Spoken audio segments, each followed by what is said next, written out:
Hello mga labla!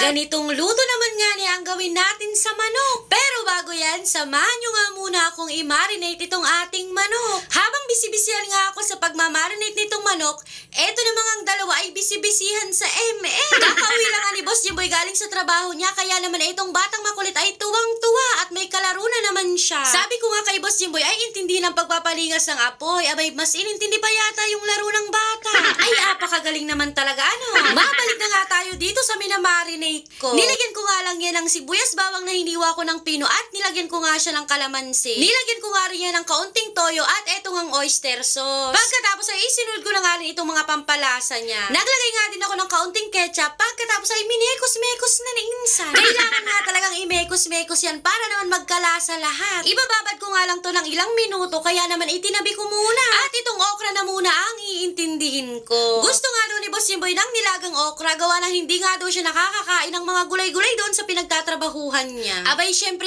pagbigyan para maibigay lahat ng sahod. Pagkaluto nga ng okra, sabi ko, pwede na nga rin iluto yung ibinabad ko, kaya naman etong at iluluto na. Naglagay nga lang ako dyan ng kaunting mantika, pagkatapos ay inilagay ko na nga lahat ng manok dyan. Nang medyo natutuyo na nga siya mga lablab, ay binabaliktad-baliktad ko na nga siya para naman pantay yung pagkakaluto niya. At habang busy nga ako sa pagbabali-baliktad dyan, ay ayan naman si Boss Jimboy at may chinichismis. Sobrang bango na nga niyan mga lablab ng mga oras na yan, kaya naman si Blesian ay napapunta. Pagkatapos lang maluto ay naging ganito na nga ang itsura niya.